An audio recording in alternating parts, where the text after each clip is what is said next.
3 औरतों को कुत्ते का चेहरा हो गया। वह किसी दूसरे गांव में रहती थी। वह अपनी बहन से कभी कभार मिलने के लिए चले जाया करते थे। एक मर्तबा ऐसा हुआ कि वो अल्लाह वाले हुजूर अपनी बहन से मिलने के लिए ना जा सकें और उनकी बहन के 3 बेटे थे। औरत ने अपने तीनों बेटों की शादी कर दी। जब वो एक औरत अपने कमरे में बैठकर नमाज और कुरान हमेशा तिलावत करती रहती, जब देखो अल्लाह अल्लाह करती रहती है, और अगर उसके दरवाजे पे कोई भीख मांगने वाला फकीर मस्कीन आ जाता तो कभी भूखा ना लौटाती और सदका खैरात भी किया करती थी। वह नेक खातून अपने पड़ोसियों का भी ख्याल किया करती थी। वह अपनी बहू को हमेशा कहती कि तुम खाना थोड़ा ज़्यादा बनाया करो, मुझे अपने पड़ोसियों को भी देना होता है।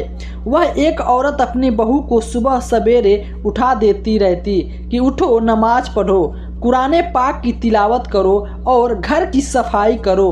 उसकी बहू को इबादत करने का कोई शौक़ नहीं था, लेकिन फिर भी कभी कभार कर लेती थी। यह सब इन तीनों बहू को काफ़ी बुरा लगता। वह आपस में अपनी सास की बुराइयां करती, अपनी नेक सास की बुरा भला बोलती रहती। एक मतलब इसमें अपनी बहू से कहा कि बेटा आज खाना ज़्यादा बनाना, आज मैं गरीबों की दावत करने वाली हूँ और इसलिए बेटा तुम तीनों मिलकर उनके लिए खाना तैयार करना है। देखो बहुत जब हम यतीम स्कीमों की लोगों को खाना खिलाते हैं तो अल्लाह पाक बहुत राज़ी होता है। यह बात सुनकर उन तीनों बहू को काफ़ी गुस्सा आया और कहने लगी कि यह क्या मुसीबत हमारे सर पर आ पड़ी है।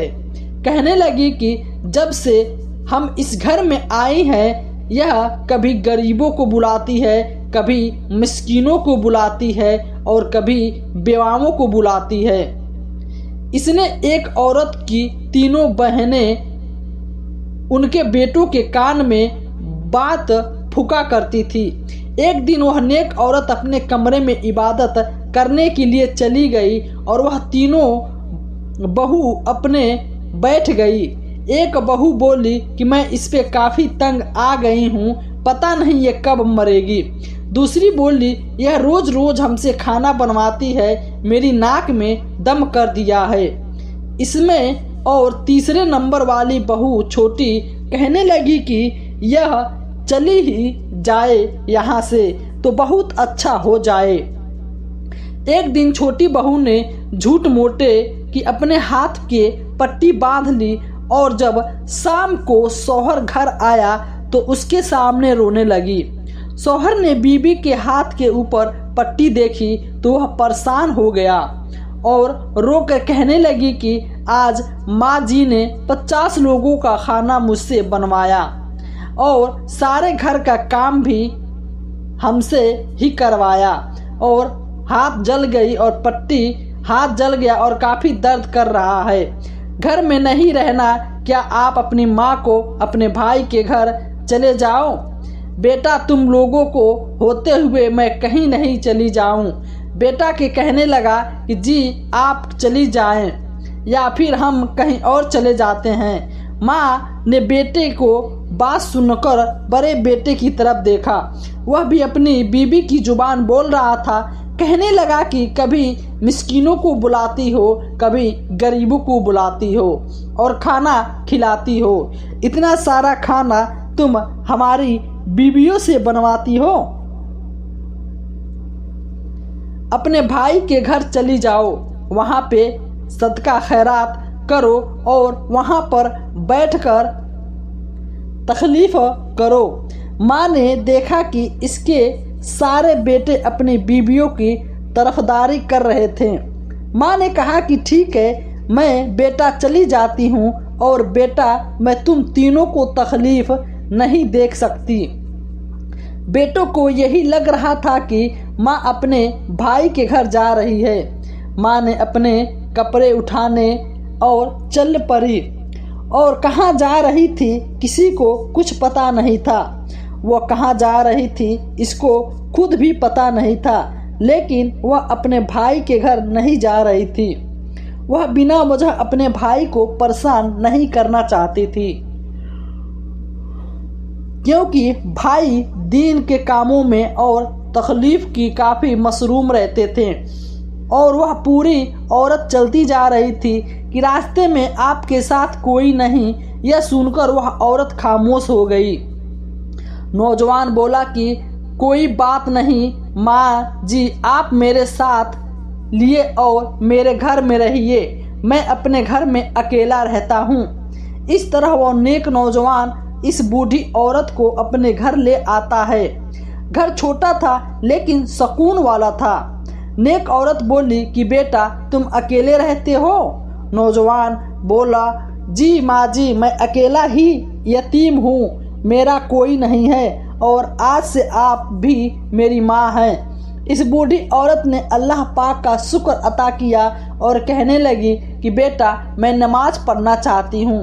नौजवान बूढ़ी औरत को कमरे में ले गया और कहने लगा कि आज से ही आपका यह कमरा है, यहाँ रहिए, जितना चाहे इबादत कीजिए। खातून सोचने लगी कि नौजवान होते हुए भी इतना नेक है और इबादत करता है।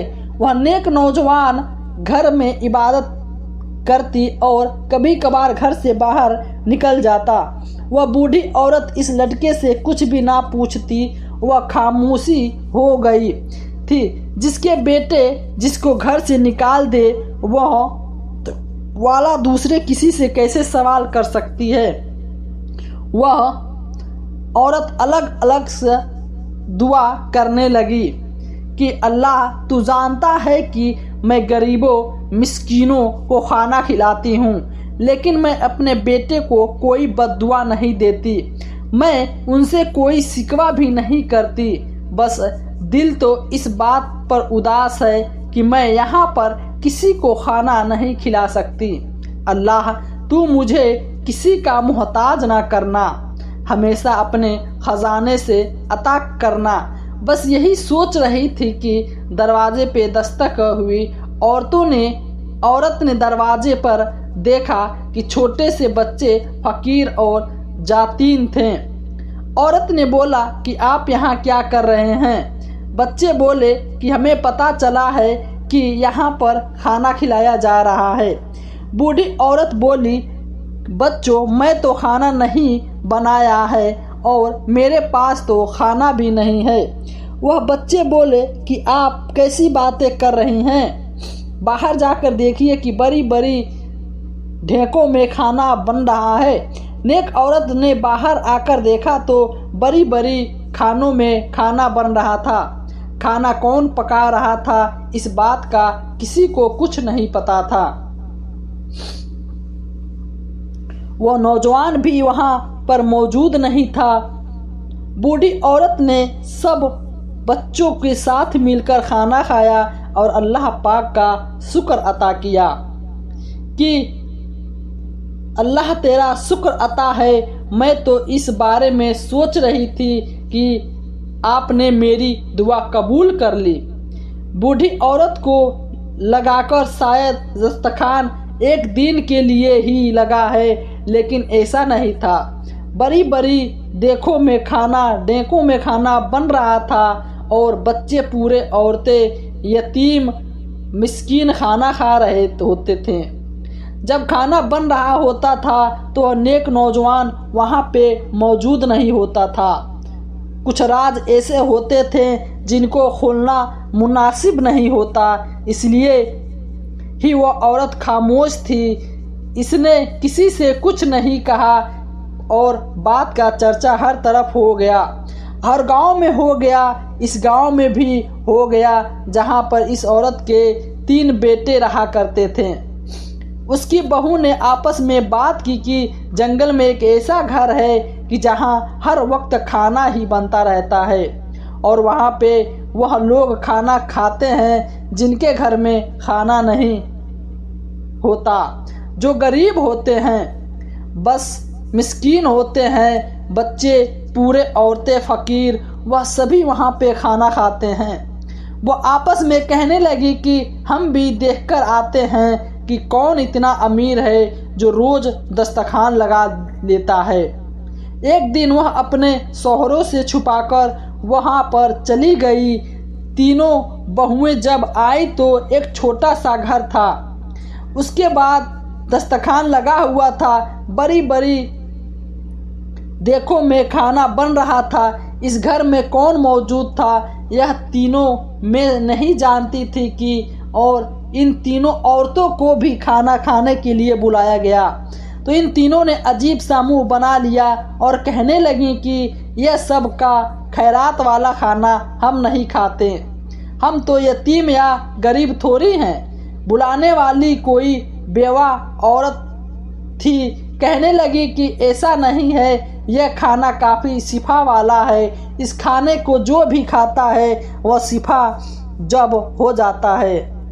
इनमें से एक बहू बोली कि हम इन बातों पे यकीन नहीं रखते। दूसरी बोली कि हमने तो बहुत मुश्किल से अपनी सास को जान छुड़ाई है। तीसरी बोली कि यह बताओ कि यह घर किसका है, देखने में तो यह घर वाले काफ़ी अमीर मालूम होते हैं। बेवा औरत बोली कि जहाँ पर एक औरत रहती है जो गरीबों, मिस्कीनों, फ़कीरों को खाना खिलाती है।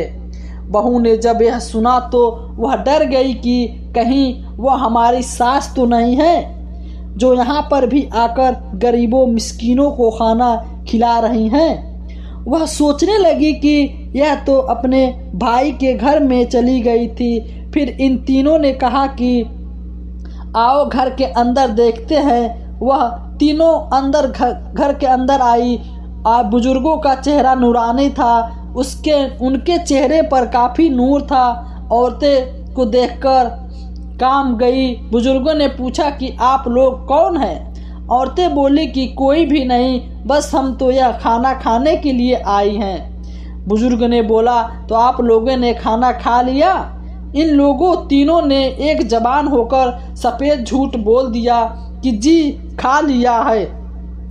बाहर जाकर छोटी बहू बोली कि मैं तो डर ही गई थी कि कहीं हमारी सास ही ना हो। बाहर जाकर उनको पता चला कि यह तो कोई बात बुजुर्ग है। एक दूसरे से बात करने लगी और अपनी सास का मजाक उड़ाने लगी। हमारे सास ने तो हमें इतना तंग कर रखा था कि हमारे जहाँ से उनका ख्याल ही नहीं जाता। अच्छा हुआ हम नहीं मिली और हम लोगों को खाना भी नहीं खाया। पता नहीं कौन से खैरात वाला यह खाना है और इसी तरह अपनी सास की बुराइयां कर रही थी और इस सदका खैरात को भी बुरा भला बोल रही थी। इनमें से एक ने कहा कि देखो मुझे क्या हो रहा है। बहू ने देखा तो उसका जिस्म बदल रहा था और इतने में ही दूसरे दोनों बहू का भी जिस्म बदलने लगा। देखते ही देखते वह तीनों जानवर बन गई। कहा जाता है यह औरतें जानवर बन गई थी। इसी हालत में वो अपने घर पहुंचती। उनकी जुबान भी कुत्ते की तरह हो गई थी। आगे शौहर डंडा लेकर बैठे हुए थे और आपस में खाने वालों की पता नहीं हमारी बीबियां कहाँ चली गई। इतने में वह तीनों जानवर बनी हुई औरतें सामने आ गई। शौहरों ने डंडे मारकर भगा दिया। वह डरी सहमी हुई किसी दीवार के पास जाकर छुप गई। अब वह तीनों और बेड पे रोने लगी। क्या हम जानवर कैसे बन गए? अंदर से उनके शोरूम की आवाज़ आ रही थी कि ना जाने हमारी बीबियाँ कहाँ चली गई और उनको ढूंढने लगे। इसलिए अब वह मजबूर होकर अपने शौहरों के सामने भी नहीं आ रही थी। जब वह तीनों इंसान जानवर बन गई थी उनको महसूस हुआ कि अल्लाह पाक ने इंसान को क्या दर्जा दिया है। वह वहाँ पर तीनों बैठे परेशान थी कि ना हमारी बीबियाँ कहाँ चली गई। अपनी माँ की तो ज़रा भी परवाह नहीं थी, लेकिन बीबियों की परवाह हो गई थी और इसी तरह कई दिन गुजर गए। वह इसी तरह कुत्ता बनी हुई हालत में घूम रही थी। खाना कहीं से मिल नहीं रहा था। भूख जान जा रही थी और उनके शौहर उनको डंडे मार रहे थे। जब वह प्यार से वह कहने लगी कि एक दूसरे से कि आओ इसी जगह पे चलते हैं जहाँ पे खाना बनता है, वहाँ जाकर खाना खाते हैं। जब वहाँ पहुँची तो देखा कि आपने वहाँ पे खाना खिलाया जा रहा था। गरीबों ने कुत्तों को देखा तो डंडा लेकर भगा दिया। वह पास आकर खाना खाने की कोशिश करती तो कोई लात मार रहा था तो कोई डंडा मार रहा था, कोई धक्का दे रहा था और उनको भगा रहा था। अब उनको सांस और पछतावा हो रहा था कि जो हम लोग वो गरीबों के साथ किया था उनको खुद के साथ हो रहा है। इतने में वो नौजवान आया और कहने लगा कि लगता है कि तुम तीनों भूखी हो, मगर यह खाना उनके लिए है जिनके दिल में रहम दर्द होता है। तुम तीनों के दिल में तो रहम दर्द नहीं है। नौजवान बोला कि मैं जानता हूँ कि तुम तीनों कभी इंसान हुआ करती थी। तुम लोगों ने हर शख्स के साथ बुरा भला रखा है, जो एक बूढ़ी औरत का भी दिल दुखा चुकी हो, और यह तुम्हारी शक्ल भी तुम्हारे अमलों की वजह से ही बदली है। वह लड़का इन तीनों को कहने लगा कि चलो मेरे साथ।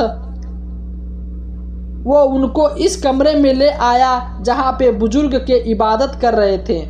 बुजुर्गों ने मुस्कुरा के उन तीनों की तरफ देखा और कहा कि तुम तीनों ने इन दिन खाना खाया होता, अल्लाह के नाम पे खाना खिलाया जा रहा था। तुम तीनों ने अकरबाजी ना की होती तो आज तुम लोगों का यह हाल ना होता। खुदा की रहमत, एक खाना खिलाया जा रहा था, तुम तीनों ने क्यों नफरत की? तुम तीनों को अल्लाह की राह में दिया हुआ खाना पसंद नहीं? अल्लाह की राह में दी हुई कृपा पसंद नहीं? और वह जैसा जो गरीबों को बियाहों को खाना खिलाती थी, तुम तीनों उसको भी घर से निकाल दिया। वह तीनों वह सारी बातें सुनकर बस आंसू ही गिराई जा रही थी और वह क्या कर सकती थी, बोल भी नहीं सकती थी। अल्लाह वाले ने कहा कि अल्लाह के हम से तुम तीनों इंसान की तरह बोलने लग जाओ। तो वह तीनों औरतें इंसान की तरह बोलने लग गई। तीनों बहनें बहू एक जवान होकर बोली कि हम जानते हैं कि हमने अपनी सास का दिल दुखाया, उनको घर से निकाल दिया। हम तीनों हमसे हसद करती थी, इनसे हसद करती थी, इनसे जलती थी। बुजुर्ग बोले कि तुम तीनों ने इस एक नेक औरत का दिल दुखाया, इसके बेटों को इसके खिलाफ कर दिया।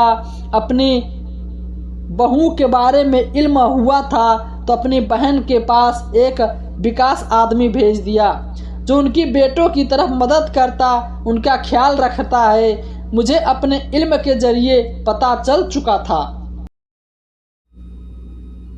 कि तुम तीनों ने मेरी बहन को बेइज्जत करके इनको घर से निकलवा दिया, और तुम तीनों सोचती हो ना कि मेरी बहन के पास इतने सारे पैसे कहाँ से आते हैं।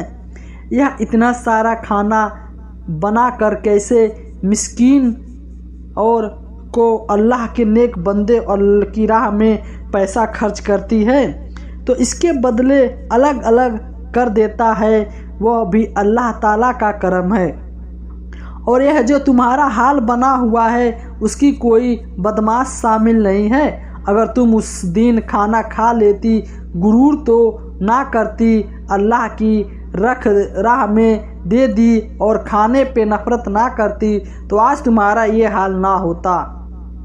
जिसको अल्लाह पाक ने फरिश्ते से शैतान बना दिया, उस पर वह तीनों औरतों का रोने लगी कि हम एक बार अपनी सास से मिलवा दीजिए, हमें उनसे माफ़ी मांगना है, हमें जानवर बनाकर रहना।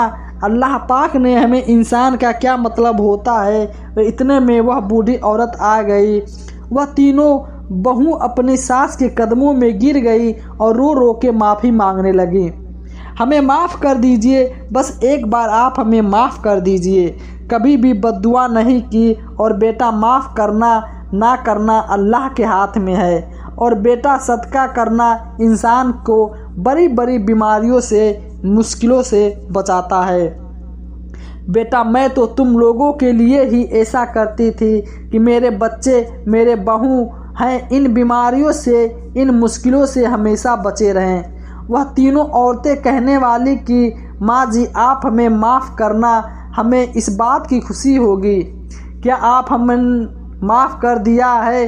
हम भले ही इसी शक्ल में ही रहेंगे, बस आप हमें माफ़ कर दें। बूढ़ी औरत ने कहा कि बेटा मैं तुम्हें माफ़ कर दिया है। माफ़ी पाकर वह तीनों औरत और वहाँ से जाने लगी।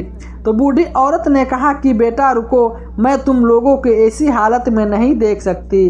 बूढ़ी औरत ने अपने भाई अल्लाह वाले बुजुर्ग से कहा कि अपने तीनों के लिए अल्लाह पाक से दुआ करें। वह तीनों अपने शौहर, पहले तो शौहर डंडा लेकर मारने लगे, लेकिन वह बोल उठी तो उनको पता लग गया कि वह हमारी बीबी हैं। इन तीनों औरतों ने अपने शौहर को बता दिया, अपने शौहर को लेकर वहाँ पे आ गई।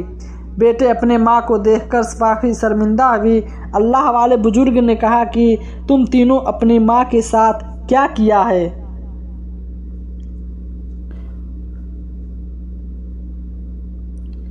बेटे को माँ का ख्याल रखते हैं और बुरा तो तुम तीनों के साथ भी हो सकता था, लेकिन तुम्हारी माँ के सदके खैरात नहीं तुम्हें बचाने के लिए। वह तीनों बेटों अपनी माँ के सामने रोकर माफ़ी मांगने लगे। नेक औरत बोली कि बेटा मैं तो तुम लोगों को बहुत पहले ही माफ़ कर दिया था। इसने नेक औरत ने अपने बच्चे और बहू को माफ़ कर दिया और फिर अपने बहुओं को बोला कि आप इनको माफ़ कर दें और इनको हाथ में अल्लाह वाले से दुआ करें। बुजुर्ग ने उनके हक़ में अल्लाह ताला से दुआ की कि ये तीनों औरतें अपने गुनाहों की वजह से इस हाल में हैं। अल्लाह तू रहम करने वाला है, तू करम करने वाला है। बुजुर्ग काफ़ी देर दुआ करते रहें। बुजुर्गों की दुआ कबूल हो गई। अल्लाह ताला ने उनको जानवर से इंसान बना दिया। तीनों बहू ने अपने सास के हाथ पकड़े और कहा कि चलिए माँ जी अपने घर चलिए, और आपका ही घर है, हमसे पहले उस पे आपका हक है, आपने ही बनाया और आप भी हमें इस घर में ब्याह करके लाई हैं। और अब हम सब लोग मिलकर पूरे गांव को खाना खिलाएंगे और अल्लाह की राह में एक रात करेंगे।